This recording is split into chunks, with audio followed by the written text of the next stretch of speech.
ഇവാഞ്ചലിയും അനുദിന സുവിശേഷ വിചിന്തനം.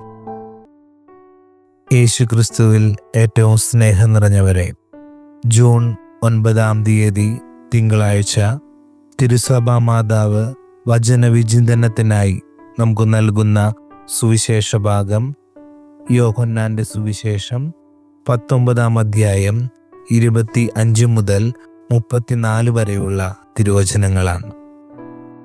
തിരുസഭ മാതാവായ പരിശുദ്ധ കന്യകാമറിയത്തിൻ്റെ തിരുനാൾ ആഘോഷിക്കുന്ന ഈ ദിനം വചനത്തിൽ ഈശോ മറിയത്തിൻ്റെ മാതൃത്വം പരസ്യമായി പ്രഖ്യാപിക്കുകയാണ്. ഇത്രയും നാൾ തൻ്റെ മാത്രം അമ്മയായിരുന്ന മറിയത്തെ ഈ അവസരത്തിൽ തന്നിൽ വിശ്വസിക്കുന്നവർക്കെല്ലാം അമ്മയായി ഈശോ നൽകുന്നു.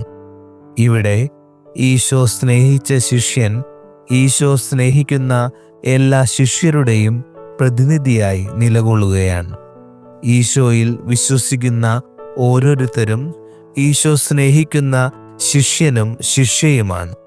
അതുകൊണ്ട് സഭയെ വിശ്വാസികളുടെ അമ്മയായി ഈശോ ഇവിടെ പ്രഖ്യാപിക്കുന്നു.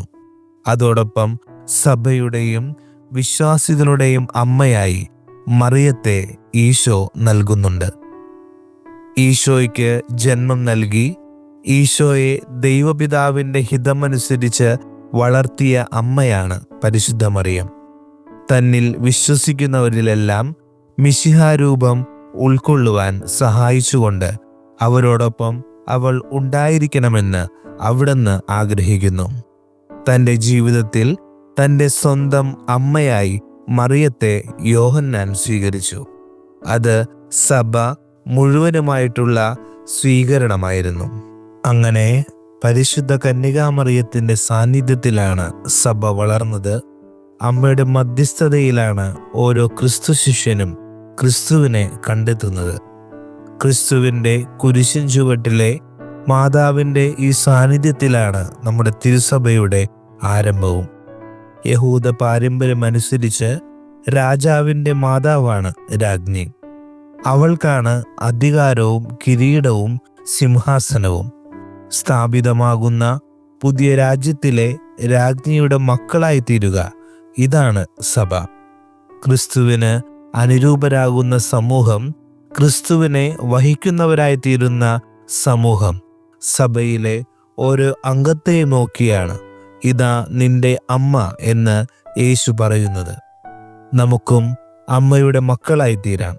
അങ്ങനെ ക്രിസ്തുവിൽ ഒന്നായിത്തീരുന്ന സമൂഹമാകാം.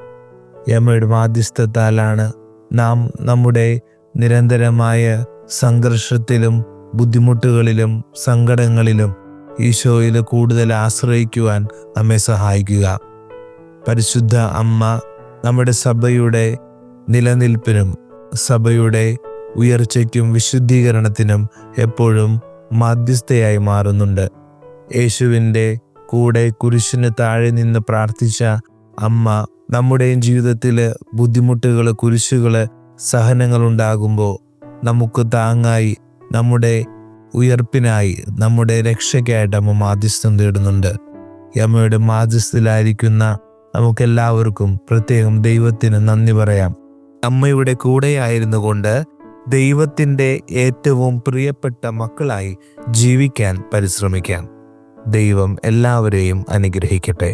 ആമേൻ.